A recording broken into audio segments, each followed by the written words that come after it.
Assalamualaikum warahmatullahi wabarakatuh. Bismillahirrahmanirrahim. Binniyati liridha illah wa li husuli syafaati Rasulillah sallallahu alaihi wasallam. Wa li qadha'i hawaijina wa hawaijikum min hawaijid dini wad dunya wal akhirah. ولفتوح قلوبنا وقلوبكم وقلوبهم فتوح العارفين فتوح العلماء العاملين والصالحين وعلى ما نووا بالسلفون الصالحون وإلى حضرة النبي المصطفى سيدنا مولانا محمد صلى الله عليه وسلم وعلى آله وأصحابه أجمعين إلى حضرة سلطان العارفين سيدنا الشيخ عبد القادر الجيلاني رضي الله عنه سيدنا الشيخ عبد الحسن الشاذلي رضي الله عنه إلى حضرة جميع مشايخنا ومشايخ مشايخنا الأحياء منهم والأموات حاصل حضرة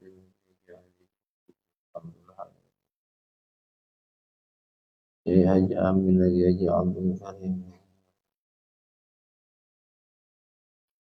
Nawawi bin Haji Abdul Karim jami' masyayikh ma'had مؤلف الكتب التي تعلمناها وعلمناها خصوصا سيدنا الإمام محمد بن إدريس الشافعي وسيد أحمد الحبيب عبد الله بن علوي الحداد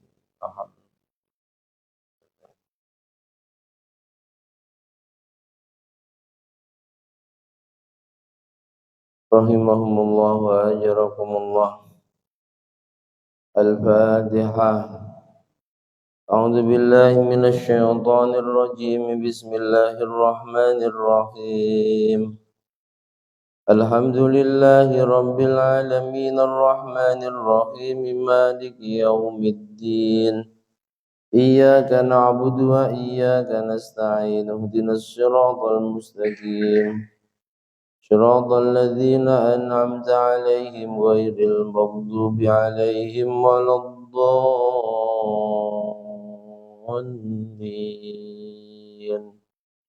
رب اغفر لي ولوالدي وللمؤمنين آمين.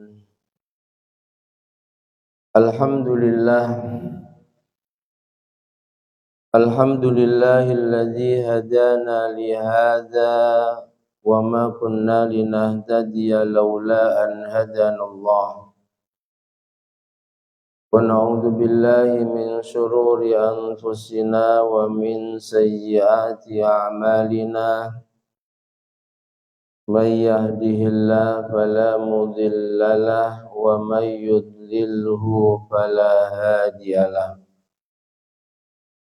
والصلاة والسلام على سيدنا ومولانا محمد صلى الله عليه وسلم صاحب الشفاعة وعلى آله وأصحابه ومن تبع هداه وسنته من يومنا هذا إلى يوم القيامة. سبحانك لا علم لنا إلا ما علمتنا إنك أنت العليم الحكيم. رب اشرح لي صدري ويسر لي أمري واحلل عقدة من لساني يفقه قولي آمين. Amma ba'd. Yang sangat kami hormati, kami muliakan segenap jajaran pengurus dan Dewan Kemakmuran Masjid Darussalam Perumahan Kurnia Jaya Alam. Yang juga sangat kami hormati, kami muliakan bapak-bapak, ibu-ibu, hadirin wal hadirat jamaah sholat subuh Masjid Darussalam kaum muslimin muslimat, mukminin mukminat, rahimana wa rahimakumullah wa as'adakumullah. Alhamdulillah wa syukru ala ni'amillah. Mari tiada penabusan senantiasa kita panjatkan kehadirat Allah Subhanahu wa ta'ala yang kembali di pagi hari ini kita semua masih bisa merasakan limpahan rahmat, nikmat, taufik, hidayah serta inayahnya Allah, sehingga kita bisa menjaga keistiqomahan kita melaksanakan sholat fardu subuh secara berjamaah dan dilanjutkan dengan duduk di majelis ilmu setelah sholat fardu berjamaah. Sholawat salam semoga senantiasa tercurah limpahkan kehadiran beliau junjungan alam sang pembawa pelita Islam Nabi Agung Muhammad sallallahu alaihi wasallam biqaulina Allahumma sholli wa sallim ala sayyidina Muhammadin abdika wa rasulika nabiyil ummi wa ala alihi wa sahbihi wa sallim tasliman katsira. Semoga kita semua benar-benar diakui oleh Rasulullah sebagai umatnya, dan kelak di hari kiamat kita mendapatkan syafaatnya. Amin amin Allahumma amin. Hadirin wal hadirat rahimana wa rahimakumullah. Kajian kita pagi hari ini masih tentang masalah amar ma'ruf nahi mungkar. Pada pertemuan sebelumnya beliau Al-Habib Abdullah bin Alawi Al-Haddad menjelaskan dengan berbagai macam dalil bahwa sungguh amar ma'ruf nahi mungkar hukumnya wajib sesuai kemampuan masing-masing. Terlebih ketika melihat kemungkaran, tak boleh kita diam. Kita mampu merubah kemungkaran itu dengan tangan dan kekuasaan kita, wajib kita rubah, kita hentikan. Tak mampu dengan tangan dan kekuasaan, dengan lisan wajib kita sampaikan. Kita takut-takuti bahayanya kemungkaran jika terus-terusan dikerjakan, dilaksanakan, dan minimal dalam hati kita harus ada ingkar jika kita tak mampu merubahnya dengan kekuasaan, dengan lisan. Minimal hati kita tidak boleh ridha.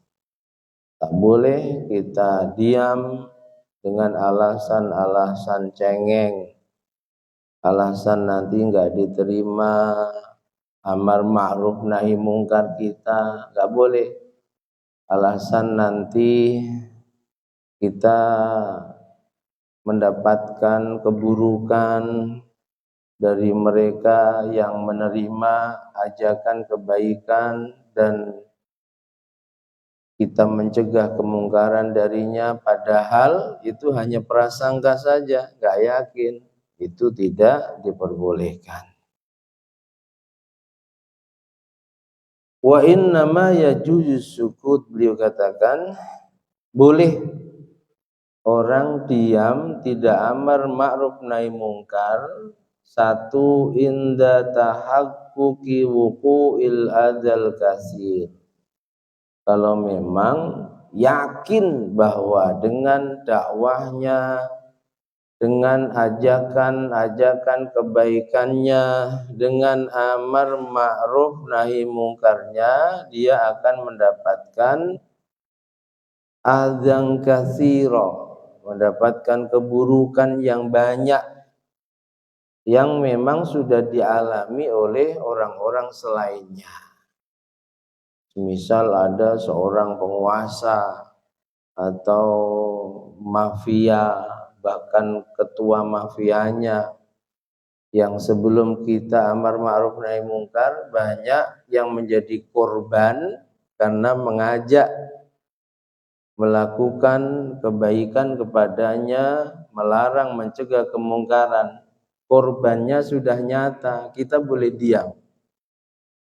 Tapi diam lesan, hati tetap harus ingkar. Au tayaqquni adamil qabul, atau kita yakin bahwa orang yang akan menerima ajakan kebaikan kita pasti enggak menerimanya. Entah itu karena orang tersebut sudah sangat terkenal, orang yang wangkot, yang terlalu keras hatinya, preman. Meskipun demikian, sebenarnya kita tetap diperintahkan. Kita harus pada satu prinsip, tugas kita ngajak, tugas kita menyampaikan. Masalah yang menerima penyampaian kebaikan dari kita, amar ma'ruf nahi mungkar kita, dakwah kita, itu nerima atau tidak bersamaan dengan datangnya hidayah Allah padanya atau tidak, itu sudah bukan urusan kita, tapi hak prerogatifnya Allah. Terlebih kalau memang kita mendapatkan anugerah dari Allah berupa ilmu. Terlebih kalau itu jelas para nabi dan rasul. Para nabi dan rasul kok merajuk gak mau dakwah, pasti Allah murka. Nabi Yunus ceritanya, karena begitu bandelnya kaumnya, diajak beriman kepada Allah, sangat sedikit yang mau beriman, putus asa dan merajuk nggak mau dakwah, Allah marah. Sehingga ketika dia minggat meninggalkan kaumnya di tengah perjalanan lautnya, singkat cerita ada badai dan nahkoda itu mengatakan ketika ada badai yang bercirikan seperti ini, di antara kita ada yang merajuk dari kaumnya. Sehingga pilihannya, kalau itu tidak dibuang ke laut, kapal dan semua yang ada di atas kapal binasa.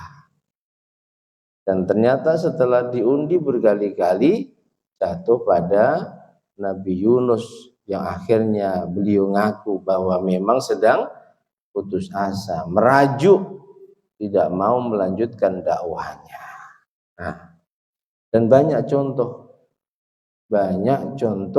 para kekasih Allah, khususnya orang-orang yang Allah anugerahkan ilmu padanya, putus asa dalam berdakwah. Sebab dakwah itu rintangannya banyak. Resiko dibenci orang pasti, meskipun juga ada yang senang, terkadang bahkan malah diancam, terkadang bahkan malah difitnah dan seterusnya. Itu resiko dakwah. Tapi ketahuilah serta yakinlah bahwa resiko itu tidak ada bandingannya jika dibanding dengan kebaikan-kebaikan yang Allah janjikan bagi mereka yang selalu di jalannya, mengajak orang lain untuk selalu di jalannya. Wal ajbu, yang mengherankan, kata beliau Al Habib Abdullah bin Alawi Al Haddad, anna ahadahum idza syutima au ukhidha min mali, orang yang malas berdakwah dengan alasan-alasan cengeng yang pertemuan sebelumnya telah kita bahas. Dia enggak mau berdakwah, alasan nanti takut ini, takut itu, alasan nanti enggak ada yang mau nerima dakwahnya. Anehnya orang yang seperti ini ketika dia dicaci maki bukan dalam rangka dakwah, itu dia enggak nerima.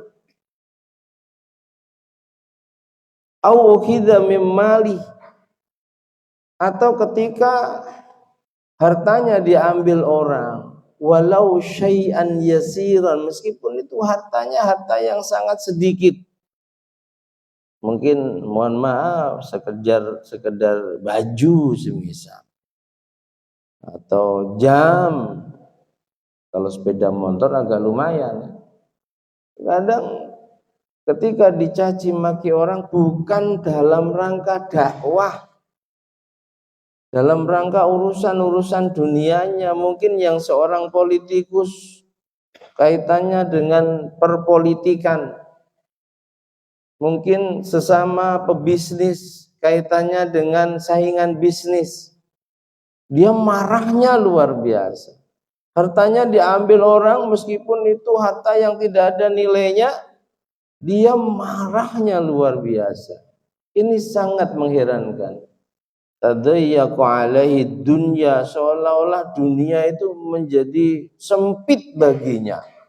Hanya gara-gara dicaci maki, difitnah, diambil hartanya. Wala yumkinu sukut, dan dia enggak mau diam. Dia enggak terima, sampai nyewa pengacara, kawan-kawannya digerakkan. Bukan dalam rangka dakwah, tapi dalam rangka ketersinggungan dia, entah sebab urusan politik ataupun urusan yang lain. Wala yata'allalu bi syai'in min tilka ta'allulat allati yata'allalu biha fi sukut 'alal munkar. Dia enggak mau nahi mungkar, dia enggak mau amar ma'ruf dengan alasan khawatir ini, khawatir itu, dengan alasan-alasan yang cengeng.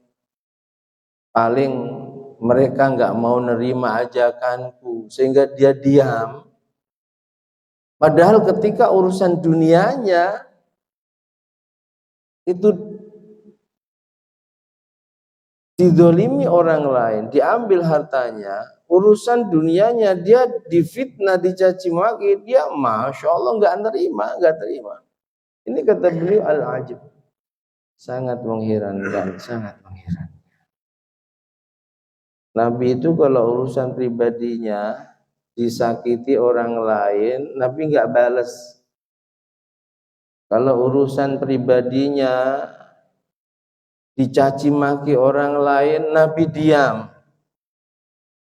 Dalam kitab Maulid Diba diterangkan di antara keluhuran akhlak Rasulullah, in udhiya ya'fu wa la yu'aqib, wa in khusima yasmut wa la yujawib.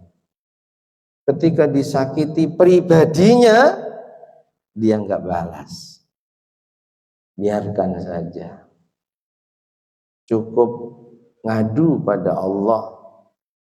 Gusti Allah mboten sari, enggak pernah tidur, enggak pernah balas, bahkan langsung dimaafkan meskipun mereka belum minta maaf. Bagaimana orang-orang yang dulu sebelum masuk Islam memusuhi Rasulullah, berkali-kali berupaya melakukan pembunuhan kepada Rasulullah, bahkan membunuh pamandanya Rasulullah, berbuat yang sangat keji kepada orang-orang tercintanya Rasulullah. Ketika mereka sadar, ketika mereka mengakui kesalahannya, datang pada Nabi minta maaf, dimaafkan. In udhiya ya'fu, disakiti, dimaafkan yang menyakitinya. Wa in khusima, ketika dicaci maki, wala yujawib, beliau diam, enggak pernah menjawab. Meskipun yang mencaci maki ini orang yang selalu beliau kasih kebaikan. Kisah seorang pengemis yang hampir tiap hari, pengemis ini buta, Rasul datang menyuapi makanan pada pengemis itu, yang punya kebencian luar biasa kepada Rasulullah. Di tengah Nabi nyuapi makan padanya, itu sambil jelek-jelekan Rasulullah, sambil berpesan, nak, kamu nanti kalau jumpa orang yang namanya Muhammad, jangan jadi pengikutnya ya.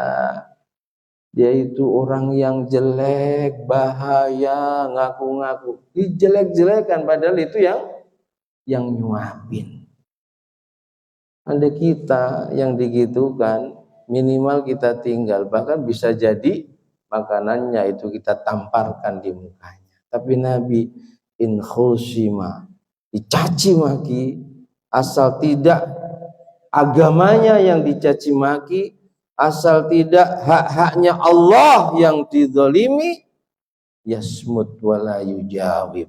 Nabi diam, Nabi enggak jawab. Nah, ini banyak orang yang dengan alasan-alasan cengeng dia diam, cari aman, gak berani resiko. Apalagi ketika yang melakukan kemungkaran ini seorang penguasa, minimal suarakan, gak berani. Ya, kalau nyuarakan takut resiko sebab sudah banyak contoh korbannya, hati harus singkat. Ini mengherankan sekali, kata Habib Abdullah bin Alawi. Fahal lihadza Muhammad, bukankah sikap ini semata-mata disebabkan bahwa dia merasa kehormatannya diinjak-injak, dia merasa agama hartanya diambil, tapi dia nggak ada kepedulian, nggak ada kecemburuan yang tinggi tentang agamanya. Agamanya perintahkan amar ma'ruf nahi mungkar, dakwah sesuai kemampuannya, dia diam nggak mau menjalankan itu. Tapi kalau kehilangan motor, kehilangan apalagi jam, kehilangan dari dunia ini, masya Allah, ributnya luar biasa. Urus sana, urus sini, bawa pengacara sana, pengacara sini, bayar polisi sana, polisi sini, dan seterusnya. Wal ajab, ini sangat mengherankan. Gak ada kecemburuan pada perintah agamanya, tapi ketika terkurangi, terdolimi hartanya sedikit, harga dirinya, merasa punya harga dirinya, gak terimanya, luar biasa. Jangan sampai kita tergolong orang-orang yang seperti itu.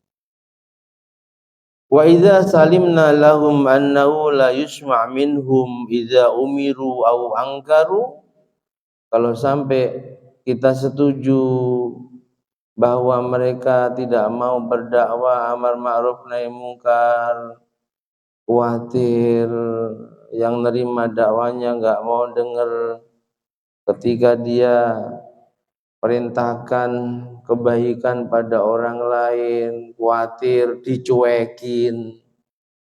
Kadang kan begitu ya. Dah ajak saja, enggak ada yang respon, kita ngajak itu loh sudah berpahala. Haji yuk, jamaah yuk, sedekah yuk. Direspon atau tidak, itu jangan berpengaruh kepada tugas kita sebagai hamba yang beriman untuk selalu mengajak orang lain melakukan kebaikan. Kadang kan ada yang akhirnya nggak mau lagi. Kenapa? Aku nggak mau lagi nge-share pengajian dan seterusnya. Nggak ada yang respon. Rugi ini. Ada yang respon atau tidak, ada yang dengerin atau tidak, sampaikan kebaikan, ajak orang lain melakukan kebaikan. Famal ladzi yahmaluhum ala mukhalatati ahlil munkar wa mu'asyaratuhu.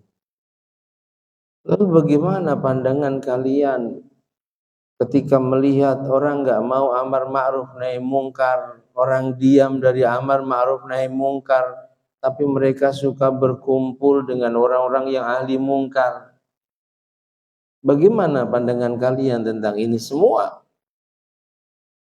Waqad aujaballahu alaihim tarkahum wal i'radu anhum mahma lam yastajibullaha wa rasulah. Padahal jelas Allah mewajibkan kita Kalau kita semisal tidak mampu amar ma'ruf nahi mungkar, mampunya hanya dengan hati, Allah mewajibkan kita untuk tidak berkumpul dengan mereka. Allah memerintahkan kepada kita untuk tidak menyetujui perilaku-perilaku buruk mereka. Bahkan kita berkumpul itu pun dilarang. Sebab apa? Dikhawatirkan kita akan terpengaruh. Banyak orang yang awalnya baik menjadi buruk karena perkumpulannya. Betul? Makanya hati-hati anak-anak bapak ibu ya. Karena kita nggak mungkin 24 jam mengawasi mereka. Lihat berkumpulnya dengan siapa, berkawannya dengan siapa. Sebab kata para ulama, perkawanan itu bisa mencuri karakter seseorang. Yang tadinya mestinya dia anak baik, soleh, taat, sholat 5 waktu terjaga dengan begitu disiplin, tiba-tiba berubah, jarang sholat, omongannya menjadi kasar, berani bantah orang tua. Bisa jadi karena salah dalam bergaulnya. Bisa jadi karena salah dalam bergaulnya. Yang tadinya ahli jamaah menjadi males, bisa jadi karena salah memilih komunitas. Makanya Nabi Shallallahu Alaihi Wasallam mengatakan seseorang itu tergantung agama kawannya. Agama kita ini loh Bapak Ibu, dalam mengamalkan ajaran agama kita ini loh tergantung kawan kita siapa. Pasti semuanya sudah ngalamin. Kalau aku kumpul dengan komunitas itu kok aku jadi males ibadah. Betul tidak? Aku jadi nggak bisa jaga lisan. Sebab hari-hari yang aku dengarkan dari mereka ucapan-ucapan buruk, memfitnah orang, ghibah orang. Tapi kalau aku kumpul dengan komunitas yang ini, Masya Allah, yang ada hanya iri pada mereka yang begitu rajin jamaah, begitu rajin hadir di majelis ilmu. Lisannya selalu dijaga, saling mengingatkan. Itu saudara kita jangan. Bisa jadi dia melakukan itu ada penyebab yang dia tidak bisa tinggalkan. Seseorang agamanya tergantung pada agama kawannya. Makanya dalam bab mencari kawan, ya, Syekh Az-Zarnuji itu mengingatkan kepada kita.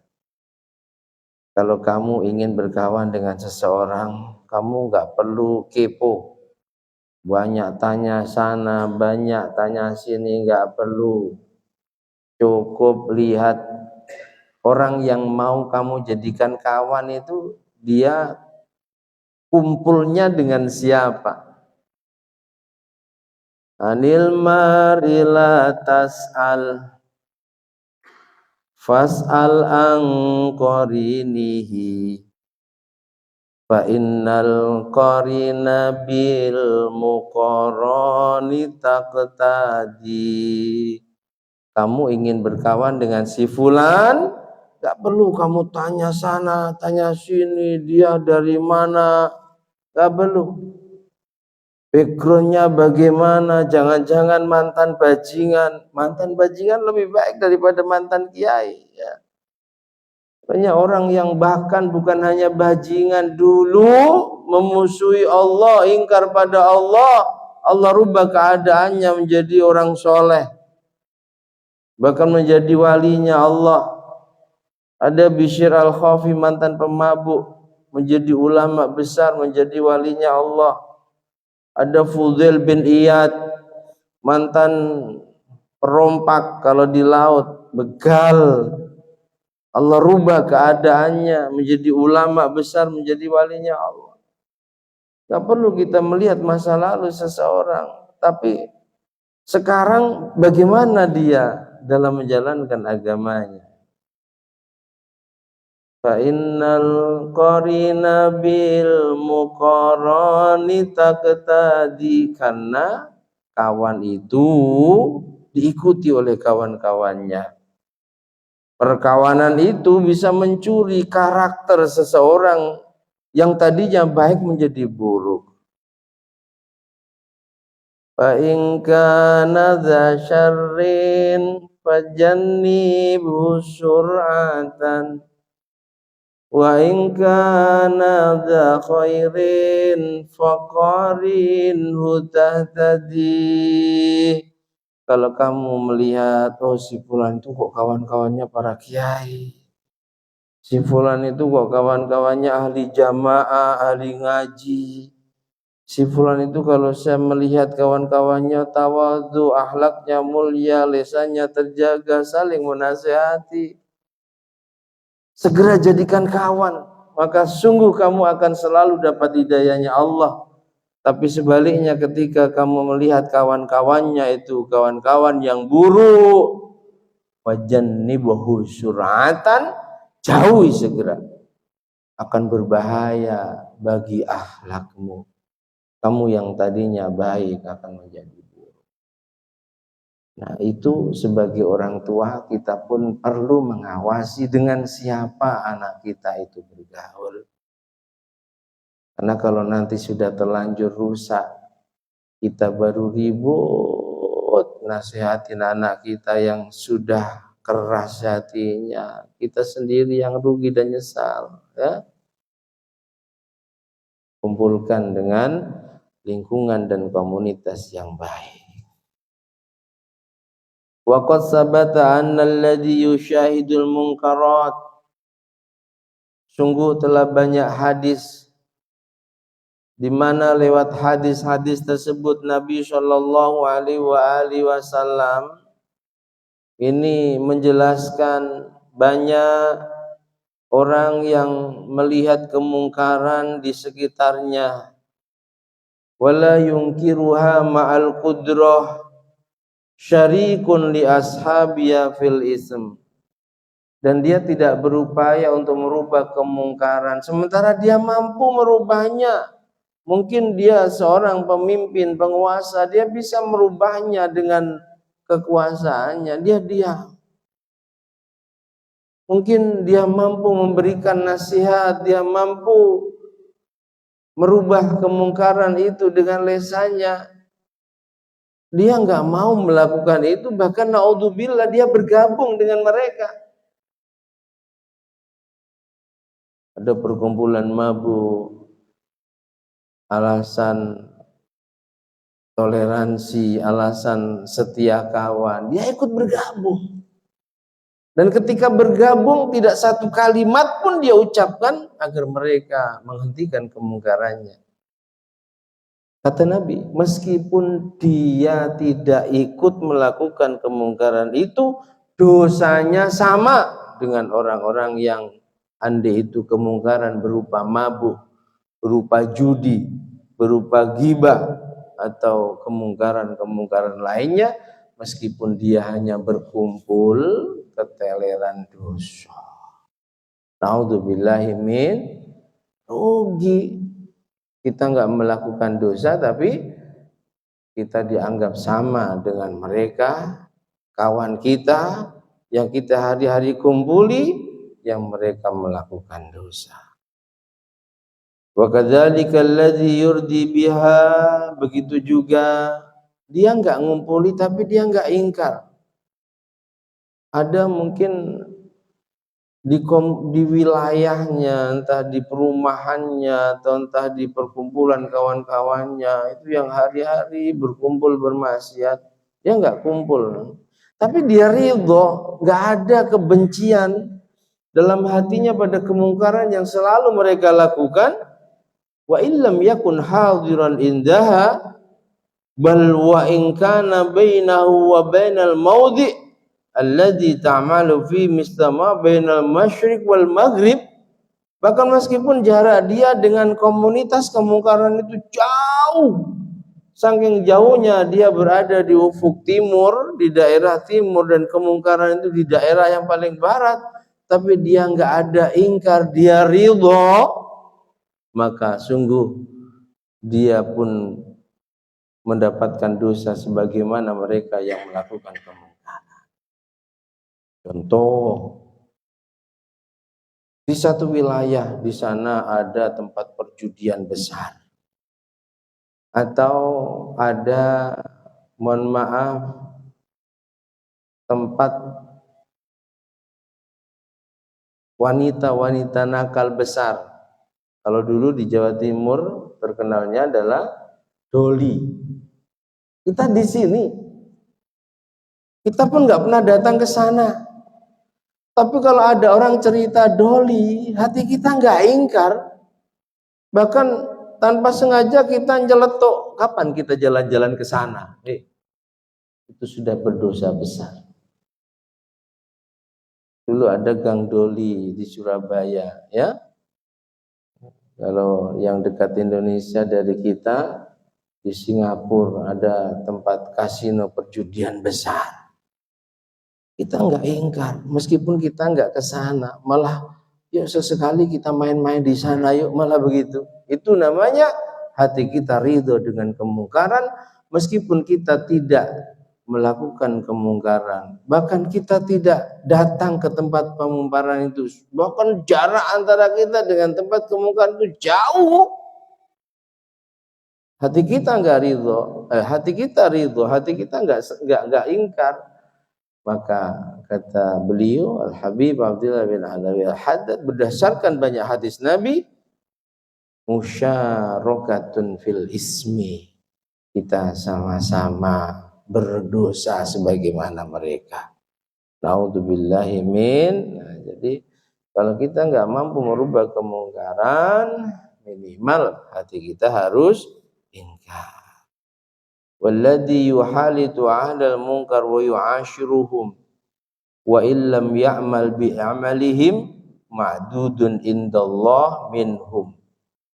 Orang yang bergaul dengan pelaku kemungkaran, menjadikan mereka besti, kawan setia, bahasanya mak-mak zaman sekarang, meskipun dia tidak ikut melakukan kemungkaran, maka di sisi Allah mereka tercatat seperti mereka yang melakukan kemungkaran. Naudzubillahi min. Wa in nuzilat bihim uqubah asobathum ma'ahum. Ketika Allah murka pada komunitas kemungkaran itu sehingga Allah turunkan azab, dia akan ikut merasakan azabnya. Meskipun dia hanya kumpul, dia hanya senang, dia nggak ikut melakukan kemungkaran itu. Wala yanju wala yaslimu illa binnahi. Kalau pengen selamat harus berubah, harus berupaya untuk merubah kemungkaran itu, minimal dengan hatinya. Kalau tidak, maka sungguh andai Allah sangat murka pada perkumpulan kemungkaran itu, lalu akhirnya Allah turunkan azabnya, kamu yang suka kumpul dengan mereka juga akan ikut merasakan azab dari Allah tersebut, meskipun kamu tidak ikut melakukan kemungkaran. Summa bil mujanabah wal mufaraqah illam yakbalu wa yanqadu lil. Kalau pengen selamat, jauhi. Andin sebab kelemahanmu kamu nggak mampu menyampaikan kebaikan dengan suaramu, apalagi dengan kekuasaanmu, jauhi hati benci pada kemungkaran yang mereka lakukan. Wal khub fillah li ahli ta'ati wal bugdu fillah li ahli ma'siyatihi min awsaki ghaziyil iman. Ketahuilah, cinta karena Allah itu cinta pada orang yang ahli taat. Benci kepada orang lain karena Allah itu benci karena keburukan yang dilakukan, kemungkaran yang dilakukan, kemaksiatan yang dilakukan oleh orang yang ahli maksiat. Dan ketahuilah, orang yang selalu mencintai orang lain karena Allah, membenci orang lain juga karena Allah, min awsaqi ghuziyil iman, itu adalah ikatan iman yang paling kuat, yang menjadi faktor penyebab Allah akan terus jaga iman kita, kuatkan iman kita sampai kita menghadap dalam keadaan tetap iman dan Islam kita husnul khatimah. Nah, mudah-mudahan Bapak Ibu tergerak hati kita yang mungkin selama ini loyo, bahkan gak ada kepedulian pada agamanya Allah, apalagi sampai kecemburuan yang kuat pada agamanya Allah, artinya gak berupaya agar syariat agamanya Allah dijalankan, larangan agama Allah ditinggalkan. Ya, mudah-mudahan kita dimampukan untuk selalu amar ma'ruf nahi mungkar, untuk selalu ingkar pada kemungkaran dimanapun kita berada, untuk selalu watawasau bil haqqi watawasau bis sabr, selalu saling nasihati satu sama lain di jalan Allah, di jalan kebenaran, dan tentunya dengan kesabaran yang tinggi. Mudah-mudahan amin Allahumma amin. Waqad balagona, diceritakan kaum-kaum zaman dulu yang akhirnya dapat azab dari Allah sebab mereka tidak mau amar ma'ruf nahi mungkar, dan ada yang diazab sebab mereka suka kumpul dengan orang-orang yang ahli mungkar. Insyaallah kita lanjutkan pada pertemuan berikut. Allahu a'lam bishawab. Al-Fatihah.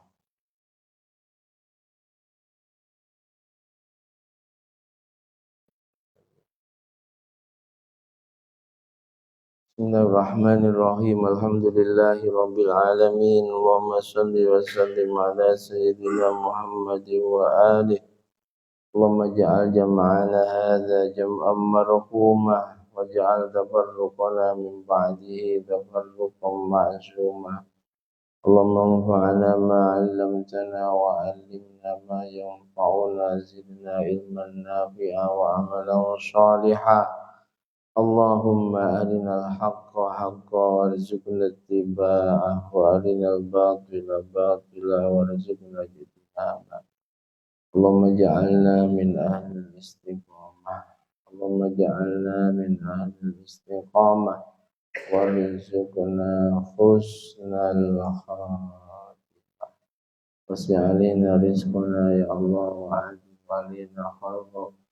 Wassallallahu ala sayyidina Muhammad wa alihi wa sahbihi wa sallam. Alhamdulillahi rabbil alamin. Bismillahirrahmanirrahim. Wal 'ashri innal insana lafi khusrin illa alladhina amanu wa 'amilus solihati wa tawasaw bil haqqi wa tawasaw bis sabr. Subhanakallahumma wa bihamdika asyhadu an la ilaha illa anta astaghfiruka wa atubu ilaik. Subhanallahi wa bihamdihi adada khalqi wa ridha nafsi wa zinata arshi wa midada kalimatihi. Subhanallahi wa bihamdihi adada khalqi wa ridha nafsi wa zinata arshi wa midada kalimatihi. Subhanallahi wa bihamdihi adada khalqi wa ridha nafsi wa zinata arshi wa midada kalimatihi. Subhanallahi walhamdulillah wa la ilaha illallah wallahu akbar wa la hawla wa la quwwata illa billahil aliyyil azim. Adada ma'alimallah wa zinata ma'alimallah wa mil'a ma'alimallah. Demikian, ada kurang dan lebihnya mohon maaf. Akhirul kalam, wallahul muwaffiq ila aqwamit thoriq wal 'afu minkum. Assalamualaikum warahmatullahi wabarakatuh. Sallu ala Nabi Muhammad.